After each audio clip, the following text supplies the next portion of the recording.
waxaynu sii ambaqaadaynaa buuggeennii rabiga masaygiga iyuu iga jecel yahay dhowr xalqadood baynu waxaynu aada ugu dheeraano ugu lafagurnay mawduucan guurka ama zawaajka matna watulaad rubaac iyo maaragtay cadaymihii maaragtay qur-aanka ku jiray dhammaan ka hor imanayay jiritaankiisa waxaynu u gudbaynaa marka isla buuggii baynu wadaynaa isla qadiyadii maxaan ku idhaahdaay ayaynu sii wadaynaa maanta marka in yaroo waxaynu taabanaynaa maxaan ku idhaahdaay hibo sheekadeeda ah kadibna waxaynu isla lafaguraynaa maxaan ku idhaahdaay waxyaabaha inooga soo baxa iyo hibo xaaladeeda maxaan ku idhaahdaay ay ku jirto maanta waxaynu aada u fiirinaynaa dhanka maxaan ku idhahdaa cilmiga weliba cilmi nafsigeena aada u fiirinaa dhanka diiniga maanta aada uma eegi doono marka hibo sheekadu waxay inoo maraysay hibo taleefon u diraysa saygeeda caynaan waa aniga idiin sheegay oo iniga idiin dulmaray hibo 2 caruuray u haysay markaasna uur yar bay lahayd marka waxaa dhacaysa hibo ninkeedu inuu maaragtay uu guursaday maxaan ku idhahdaa guur kale isla markaasina uu guurigii kale iyo guurkii kale uu ku maqan yahay maxaan ku idhahdaa habeenada ka mid ah oo xilliga uu guurka ku guda jira ayay marka hibo waxay wacday odaygeedii ama saygeedii bay wacday waxay weydiisay maxaan ku idhaahdaa waxay xaq ugu lahayd bay weydiinaysaa marka ay wacdo ay weydiiso maxaan ku idhaahdaa waxay xaq ugu lahayd oo baahideeda jinsi bay kala hadlaysaa saynaan caynaan aada buu u gubanayaa markuu aada u gubto wuxuu u sheegayaa maaragtay inay tahay naag xun naag aan dhaqan lahayn naag aan iimaan lahayn maxaan ku idhahdaa naag aan ilaahay ka cabsanaynin buu u sheegayaa inay tahay kelmadaha uu adeegsanaya waxaa ka mid ah caynaan miyaadan ilaahay ka xishoonaynin inaan xaas kale oo aroos aan ku jiro miyaadan ogeyn aroos baan ku jiraa maxaad ilaahay uga xishoon weyday soo ma ogid wuxuu in ilaahay baneeyay wixii la xifdisanaa caaqidada tadmiirka iyo caaqidadii xagjirnimada burburka ahayd uu xambaarsanaa ayuu maxaan ku idhahdaa qiil ka dhiganayaa inuu maaragtay isku difaaco isla xilligaasna maxaan ku idhaahdaay ayadu xagga wuxuu u durkinayaa naarta mujarad inay weydiisatay baahideeda jinsi wax kaleeto ay hibo weydiisay ma jirto caynaan aan ka ahayn maxaan ku idhahdaa baahidii aan xaqa kuugu lahaa dee adiga ile maryahayga moogtay adiga libaaskaygii ayaan maxaan ku idhahdaa kaa doonayaa bay weydiinaysaa sidoo kale wuxuu u raacinayaa oo maaragtay maskixiyan ayuu wuxuu isugu dayayaa maaragtay inuu raadeeyo weliba raad taban ama raad xun inuu maskaxdeeda u geysto oo ah maxaan ku idhaahdaay inuu ayada uu ku beero maxaan ku idhaahdaay shaki nafsi inuu ku beero wuxuu ku odhanayaa haddiiba anigoo kaa soo maqan oo 10 habeen ama 5 habeen ama 6 habeen kaa soo maqan ama 3 habeen kaa soo maqan aad i weydiisay baahidaada ama habeenkii labaad maxaan ku idhahdaa ama saddexaad aan kaa qana aroos ku jira aad i weydiisay taas macnaheedu waxay noqon kartaa in maxaan ku idhaahdaay dee aada khiyaami karto inaad khiyaami karto sidee baan kugu aamini karaa yacni xaas la aamini karo oo dhowrsoon oo daahira oo cafiifada sidee baad ku noqon kartaa haddaad aniga i weydiisay taas macnaheedu waxaa weeyaan maxaan ku idhaahdaay waxaad ku dhiiran kartaa inaad khiyaanto saas buu u sheegayaa waxaad ku dhiiran kartaa baahidaada inaad maaragtay aad xal kale u raadiso oo dee maxaan ku idhahdaa aad meel kale aadid markaa muran baa ka dhex dhacaya maxaan ku idhahdaa hibo iyo ninkeeda hibo waxay isku dayaysaa marka inay qanciso ay tiraahdo adigu waxaa tahay saygaygii maadaamaad saygaygii tahay cidda aan xaq u leeyahay in aan wax weydiisto waa adiga cidda aan wax xaq ugu leeyahay waa adiga cidda aan ku dhowrsoonahay waa adiga anigu meel kale ma aadi karo sababta aan wax ku weydiinayo waxaasoo dhan isku dayaysaa inay u sheegto isagoo qaylinaya oo ma aragtay dee cirdigeedii iyo sharafteedii wax walba ku xadgudbay oo maxaan ku idhahdaa dee inuu maaragtay gaalaysiiyo wax yar kasoo dhowbay maaragtay ayuu khadka ku jaraya markaa hibo way kacaysaa cadhada aada ugu siyaadaysa markay cadhadu aada ugu siyaado markaa daaqad bay fadhidaa magaaladay joogaan waa magaalada iska magaalo xeebeeda inta badan roob kama do habeenkaa roob baa da-aya maxaan ku idhaahdaay daaqadaa u furan oo ay maxaan ku idhaahdaay ay fiirinaysay banaanka waana mugdi aada godcur ah roob baa da-ay waxba looma jeedo laakiin maxaan ku idhaahdaay qalbigeedu wuxuu u sheegayay maxaan ku idhahday mugdiga ay banaanka ka arkayso habeenka mugdiga weliba haddana roob da-ayo iyo xaaladeedu inay isku mid yihiin yacni wax kalaa u muuqanayay ayada wax kaley arkaysay markaasi waxay sameynaysaa waxay is odhanaysaa shaydaanka iska naar maxaan ku idhaahdaay waxaad samaysaa suuliga gal soo qubayso nafta deji salaad tuko bay is odhanaysaa marka ay baxdo suuliga ay aado ay soo qubaysato way khalkhalaysaa maxaan ku idhaahdaay markasta weysada way ka khalkhalaysaa markasta weysadii way ka khalkhalaysaa markasta weysada way ka khalkhalaysaa ugu dambeyn way iska soo baxaysaa weysada sida ahayd waxay ilaawaysaa marka inay hibo dharkeedii soo qaadato ay dharkeedii soo xiratay ilaawaysaa saa idiin sheegana hibo maxaan ku idhahdaa washman maxaan ku idhaahdaay ayaa guriga u jooga xalqadii hore dadkii la socday washmankana waan faahfaahinay qofka uu yahay maxaan ku idhahdaa oday waayeela oo ay caawiso inuu ahaa maxaan ku idhaahdaay ayaa idiin sheegay dad kalena guriga way la joogaan oo dee maxaan ku idhaahdaay xagga saygeeda ka socda markaas iyo labadii ilmood ay dhashay intaasunbaa guriga jooga waxay sameynaysaa marka hibo suuliga marka suuliyadii hore ee soomaalida waxaa jira hadda suuliyo in maxaan ku idhahdaa qolka hurdadoo kale loo sameeyo ama maxaan ku idhahdaa inta koridoorka isku xidhan loo sameeyo suuliyada hibo waa suuliyada banaanka ku yaala waa guryihii hore guriga ay degan tahay waa suuliya guryaha qolalkaa taxan suuligu banaanka ku yaala jikadu koonay ku taala guriga maxaan ku idhahdaa geed baa ku yaala kaabadaa ku yaala guri noocaasa guryihii hore ahaa ayay hibe markaa degan tahay marka hibe markay suuliga gasho maxaan ku idhaahdaayey way soo baxaysaa marka hibo weysadiina way ka khalkhashay maskaxdeedu aad bay maxaan ku idhaahdaayey ay isugu buuqsan tahay way soo ilowday xataa maryihii wayna dhacdaa marka dumarku aada isugu buuqaan ama qofku markuu aada isugu buuqsan yahay inuu maryahaba ilaawo oo isagoo qaawan oo is arko isagoo baxayo qaawan ama baxaba way dhacdaa mararka qaar marka maskaxdu ay qofka uu maaragtay uu xanuunka dareemayo way dhacdaa dabeetana hibo sidii baa ku dhacaysa gurigii bay soo gelaysaa marka hibo waxaa arkaya odaygii guriga maxaan ku idhahdaa washmaanka ahaabaa arkaya marka uu arko wax kaleeto uu samayn karaya ma laha ilaa inuu maxaan ku idhahdaay aabaheed waco oo u sheego hibo xaaladda ay ku sugan tahay in ay tahay maaragtay xaalad aada u adag hibana gurigii bay soo gelaysaa marka ay gurigii soo gasho qolkeedii bay soo gelaysaa salaad bay bilaabaysaa marka ay salaada bilowdo ay ragcadda koowaad bilowdo ay ragcadda ka laba ay ka khaldanto waxay is ogaanaysaa inayna marya sidanin way qaracmaysaa aad bay usii qaracmaysaa markay aada usii qaracanto waxay la yaabaysaa hibo xanuunka intaa tiro la-eg iyo sida uu u haysto iyo maxaan ku idhaahdaayey kurbada ay dareemayso iyo naxdinta iyo qaraarka ay dareemayso ee heer maxaan ku idhahdaay inay guri la joogo oo dad joogaan intay suuli banaanka ku yaala gasho ay maxaan ku idhahdaay soo qubaysato maxaan ku idhahdaay xataa weysadii kasoo khalkhasho ay soo qubaysato ay soo baxdo iyadoo marya xirnayn yacni xanuunka maskaxda ka haystaba wuxuu ka weynaa maxaan ku idhaahdaayey inay hiba maaragtay ay maskaxdeedu dee caadi noqoto oo caadi maaragtay u shaqayso iyo in maxaan ku idhahdaay ay wax kala garato intaba xanuunka haya ee ay maaragtay xilligaa ay la tacaalayso baa wax walba ka weynaa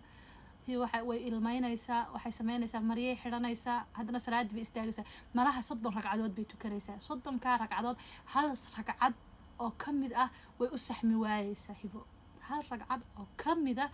ayay si sax ah u tukan kari waayeysaa gebi ahaanba marka ay xalqadahaasoo dhan ay maxaan ku idhaahdaay ay xalqad walba bilowdo ee ay waswaasto xalqad ayaan odhanay ragcad walba marka ay bilowdo ee ay waswaasto ragcad walba ay bilowdo ay waswaasto ragcadihii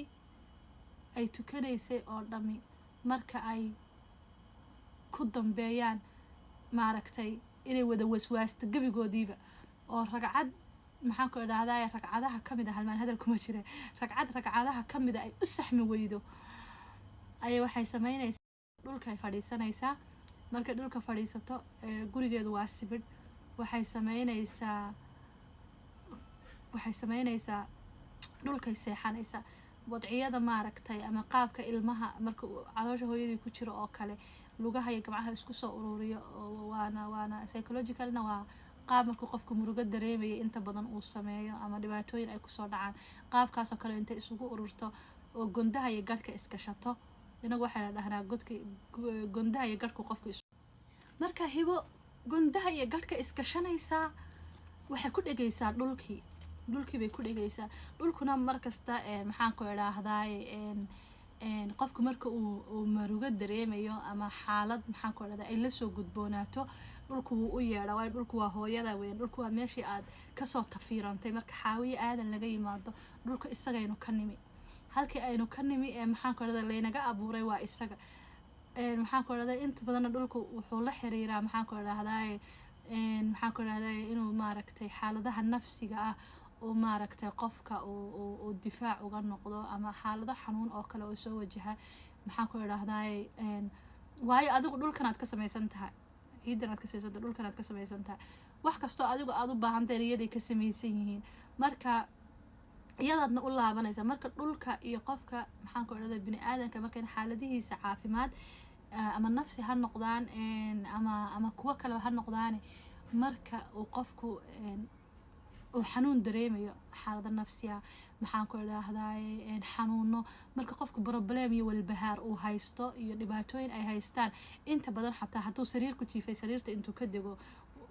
dhulku wuu u yeedhaa qofka. sariirta intuu ka dego dhulka isku dhajiyaa, uu seexdaa, uu maxaan ku idhahdaay gondaha iyo gadhka isu keenaa.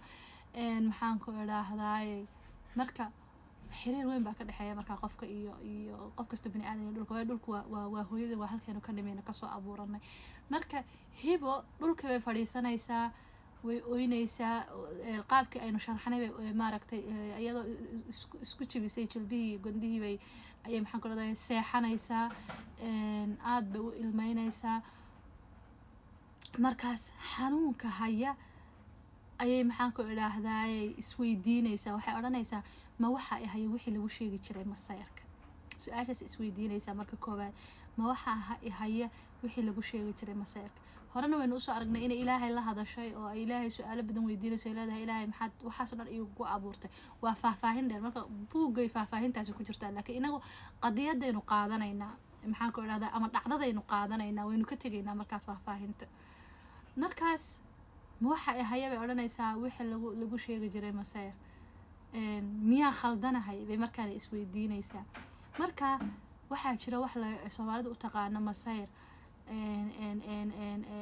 cilmiga maxaan ku idhahdaay uu u yaqaano psychological and emotional trauma. qofka marka uu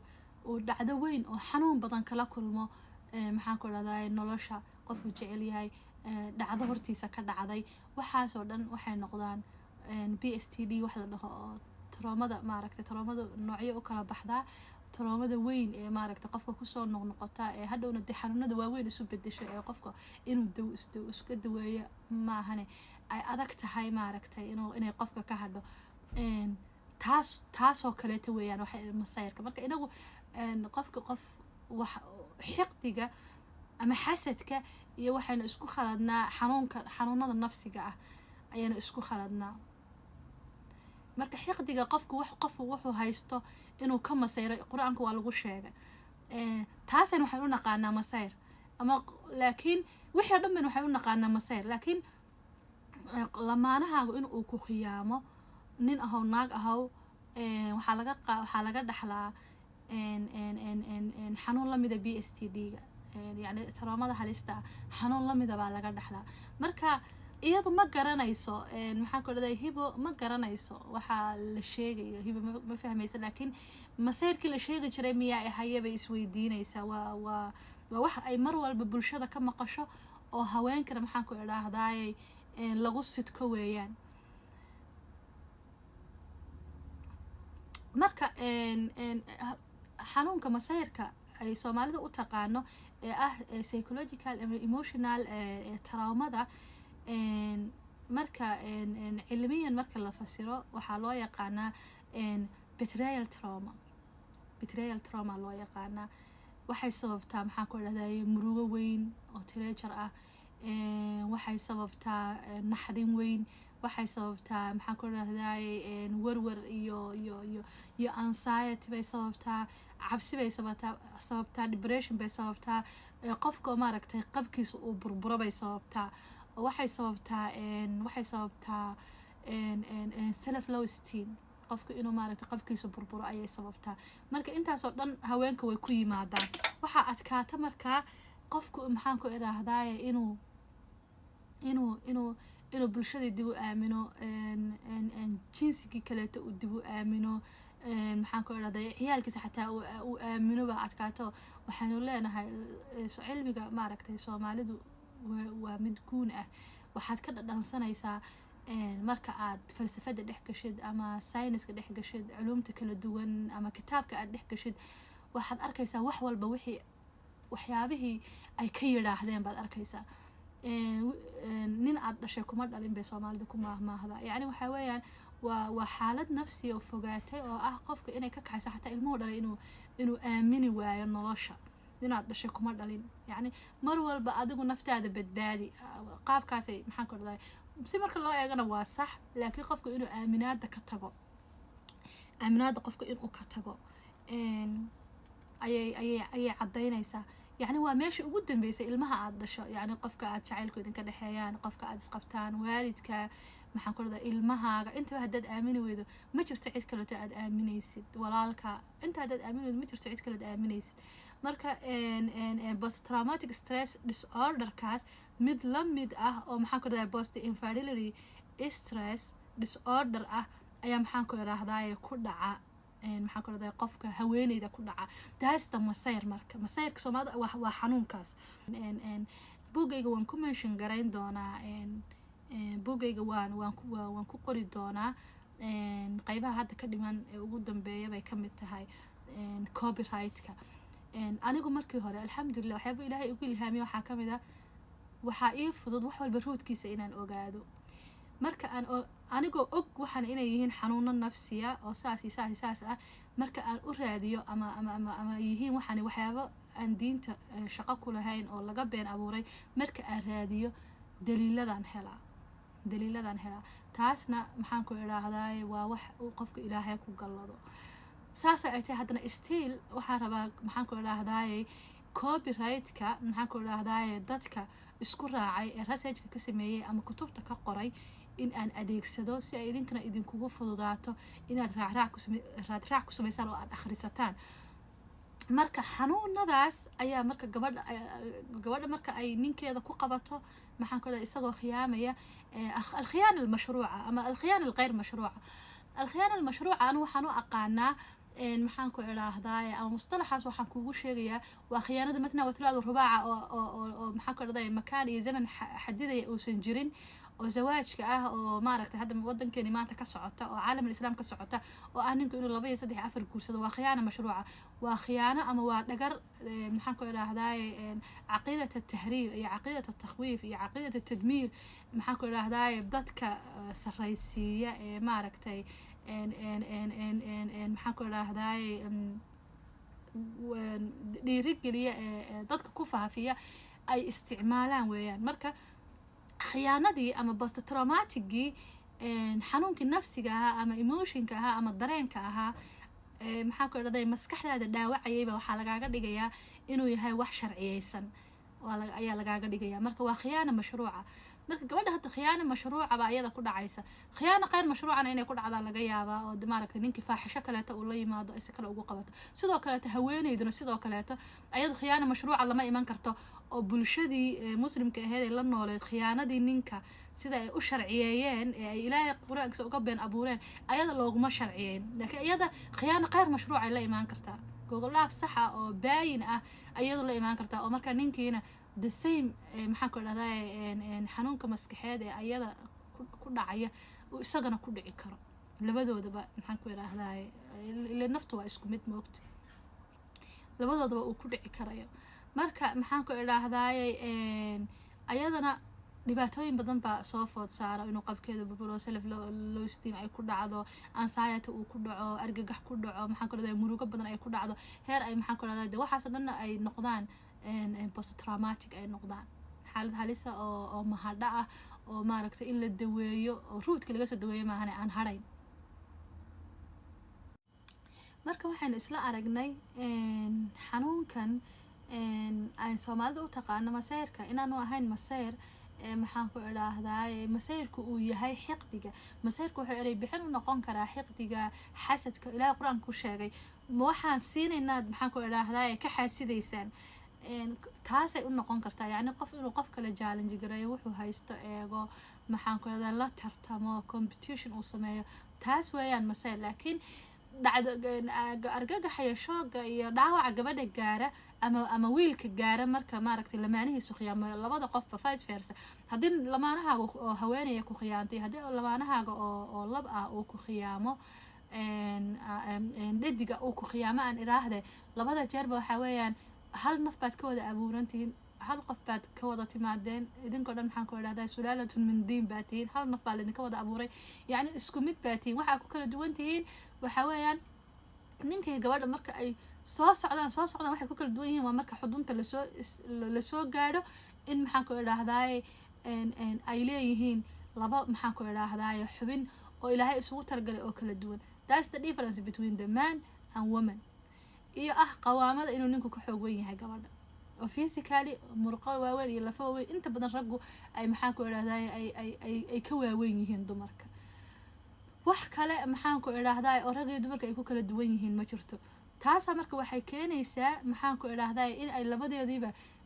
hal category ay isla galaan marka gabadhaada markay ku khiyaamto ama ninkaaga markuu ku khiyaamo ama xaaskaaga ku khiyaamto ama ninka isagaaga ku khiyaamo hal marxalad oo mental condition aba idinku wada dhacaya hal xaalad oo mental condition marka dumarka khiyaaradooda markasta waa qeyr mashruuca haweeneyda hadday wax khiyaanto mar walba waa qeyr mashruuca waa in laga ogaade waa in maxaan ku idhaahdaay sidaa lagu kala tago lagu kala guuro bulshada dhan kasoo horjeesato maxaan ninkaas una dib u cafiyin laa samax allah hadduuna ilaahayba maaragtay maxaan ku idhaahdaay mashaqo kale ay meesha iman oo ilaahayba una ka hortegin marka laakiin gabadha khiyaanada ku dhacda iyada waa khiyaana mashruuca waxaan leeyahay waxa weeyaan demadna watulaadu rubaac baa la yiri moogtahay sawaajkii iyo diintii oo dhan ba maxaan ku idhaahdaay waxaa lagaaga dhigay khiyaanada ku jirta inay sax tahay madna watulaadu rubaac kuma noqonayno xalqado badan baynu ka samaynay daliiladeeda oo dhanna maxaan ku idhahdaay xalqadii ugu dambeysay 45 minute ayaan cadeymaheeda duubay xalqadii koobaad maxaan ku idhahdaay ee aan ku sheegayay horta kow inayna jirin guur madna watulaadu rubaaca 80,000 ayay sii socday dadkii daawaday anu social media waa horaan ka baxay wariyanimadana waa horaan ka baxay cashara soo gudbintana waa horaan ka baxay iminkan dib ugu soo noqday taas waa marka way yar yihiin dadka aniga daawada fiidiyoyadayda oo ay gaadhaan marka laakiin waxaa la yaabaa in fiidiyowga 80,000 ay daawatay markaan soo dhigay kii ku xigay aan cadeymaha ku duubayay ka 30 minute buu ahaa 30 daqiiqo ahaa waayo anu isbuuci hal mar baan wax duubaa 30 daqiiqo ahaa wax qayimaana soo jeediya oo ku saabsan kitaabkayga iyo qadiyadaha xambaarsay ama diin ahaan ama siyaasi ahaan ama dhaqan ha ahaadaan maalin walba anigu social media ma soo fariisto oo meehi dadka social media maxaan ku raday uu businesska u yahay marka 45 minute bana cadeymihii oo dhan kusoo wada bandhigay aniga aasi ahaan cadeymihii u arkayay maxaan ku idhaahdaay in ay sax yihiin ee saxda ahaa ee haddii aad ilaahay ka baqayso oo kitaabkiisa aad si fiican u akhrido oo aad fahanto ilaahay fahanka inuu ku fududeeyo horta meesha ku jirta taas ayaa waxay qaadatay 45 minute 4,000 dad ka yar baa daawaday 3,000 iyo wax yar baa daawaday ama ay gaadhay bal ka waran intii horena dadku maxaan ku idhahdaay way sheergaraynayeen way caytamayeen maxaan ku idhahday way kaafireynayeen wax walbay sameynayeen markaan cadeymihii soo duubana 3,500 ayaa maxaan ku idhahdaay kaansho u heshay inay fiiriso xataa taas waxay kutusaysaa marka sida ay u kala dheer tahay maaragtay qofku inuu rabo inuu xaqiiqada ogaado iyo inuu rabo maaragtay waxa uu doonayo inuu sameeyo isagoo kitaabka adeegsanaya marka alkhiyaana alghayr mashruuca usoo noqdo alkhiyaana alghayr mashruuca waa haweenka iyo ragwa way sameeyaan dee qofka in faaxisho la yimaado oo gogol dhaaf toos u sameeyo isagoo maaragtay aan dhahaynin dee aan ku marmarsoonaynin kitaabka ayada laakiin kitaab xataa kuma marmarsoon karto waxeedu way cad yihiin weyn haweeneyda ama ninka khiyaano mashruuca loo sameeyey khiyaano mashruuca waxaa weeyaan in diintii looga soo dhex saaray maxaan ku idhahdaa kalimaad mutaqaadica la isku rakibay sida marka la sameynayo waxyaabahan maajiga ah la isku rakibay kalimaadkii marka la isku rakibayna laga dhigay maxaan ku idhahdaaye mustalaxaadkii aayado laga dhigay aayadaha tafsiiro gooniya loo sameeyey la difaacay haweenka laga ilaaliyay oo xataa beri dhaweyd waxaa la odhan jiray maxaan ku idhahdaa anu markii aan iskuulka dhiganayay dadkii la baray baan ahaa sawt almar'a cawra laanna sawt almar'a cawra in aan qur-aankii xiiso u yeesho bay iga hor istaagaysaa in aan barto inaan akhriyo inaan ku luuqeeyo maxaan ku idhahdaa ayay iga hor istaagaysaa sawt almar'a cawra haweenka waxbarashada loo diido weligeedba dee waxaa la ilaalinayay caalamka o dhan baa ruxmaya hadday haweeneydu ay wax fahanto taas waa marka adduunku mar walba uga soo horjeedi jiray haweenku inay wax bartaan taa waxbay aanan dib ugu noqonine khiyaana mashruuca marka haweenka ku dhaca marka si joogta ah dumarka muslimiinta ah waxay la kulmaan maxaan ku idhahdaaye post infertility stress disorder oo lamid ah post traumatic stress disorder yacni xaalad maskaxeed oo maxaan ku idhahdaye mahadha ah oo maxaan ku idhahdaaye haddii aan la daweyn dee ay aada u adag tahay qofkaas inuu maaragtay uu ka badbaado inuu waasho ama xanuuno kale maaragtay ay sii sababto waayo haddii b s t d oo kaleeto xaalad ah haddii aad geshid ama b s t d ay kugu dhacdo oo shooga intaa leeg maskaxdaadu ma xamili karayso marka haddii aan la daweyn ama indhaha kaa dhece ama keliyaha ku fadhiisan ama wadnaha ku fadhiisanaya ama maxaan ku idhahdaaye qalal baad qaadaysaa xanuuno waaweyn oo kaleetaa kugu imanaya xanuuno kaleeto aada u waaweyn cimri degdeg xanuuno kaleeto aada u waaweyn baa kugu imanaya xanuunada yaryar ee maxaan ku idhahdaaye dadku ay aada ula dhiban yihiin dhiigkarka sonkorta waxyaabahaas ayaa kugu iman karaya xanuunadaas hadda waxaaba la sheegayaa inayna maaragtay xanuuno saxa ayna ahayn oo maaragtay ay aada yacni xanuuno dawooyinka loo qaatay iyagu inayna islahaynba hadda cilmiga dambe uu caddaynaya almuhim ilaahay qof walba ha caafiya almuhim xanuunadaas qofkii usii gudbaya marka wixiina waa la sharciyey marka bulsho haweenka dhan waxaa khiyaano qeyr mashruuca oo khiyaano qeyr mashruuca markay ku dhacdo gabadha waxaa ku dhacaya argagixii mahadhada post traumatic bay qaadaysaa kaasaa marka masayr loo bixiya mana aha masayr waa khilaaf baa la gelinaya marka gabadhii ay xanuunkaa qaado waxaa dhacaysa marka maxaan ku idhahdaaye bulsho badan oo haween ah oo ilmo dhala xanuunkaas inay qaadaan ilmahana u gudbiyaan bulshadiina uu xanuunkaasi ku faafo taas waay bulshada dadka jooga maskaxiin ay u wada waalan yihiin dadba su-aalaha isweydiiya ama dadka weydiiya maxaa dadka wada waalay dadka waxaa wada waalay waxaa sharci iyo qaanuun ilaahi ah ay ka dhigteen post traumatic stress disorder ama maxaan ku idhaahdaa post infertility stress disorder oo ah mental condition xaalad ah oo qofka bini aadanka loogu talagelay inuu ku noolaado ilaahay fidradan iyo qofkan sameeyey naftan fidradan qofkii sameeyey ilaahay uguma talagelin inuu xaalada ku noolaado because of dhibaata u keensanaysaa taasaa marka waxay u tahay base nolol ay maaragtay kasoo farcamaan u ah taas marka keenaysa qof kasta maaragtay dee 3 qofba inay 2 waalan tahay ama 5 qofba inay 4 waalan tahay taasaa keenaysa laanna bulshadii xanuunkii ayaa wuxuu u yahay buddhig u ah wax kasta xanuunkii sababayay wuu fara badan yahay waxyaabaha xanuunada sababa maadaama dadkeena ayna waxba baadhin maxaan ku idhahdaa cilmiga maaragtay adduunka yaalana ay dib aada uga dambeeyaan de waxyaabo badan baa jira oo xanuunada inagu kalifa inaynu qaadno inagu khasba moogtahay inaynu qaadno laakiin tan oo kaleeto hooyada iyadoo uurle iyadoo walaca iyadoo waxaasa ayay ku dhacaysaa maxaan ku idhahdaa iyadoo caadiya ku dhacaysaa yacni waa khiyaano qeyr mashruuca oo maxaan ku idhahdaa la diimeeyey khilaaf lagu xiray dabeetana adkaanaysa maaragtay inay bulshadii ay caafimaaddo adkaanaysa weeyaan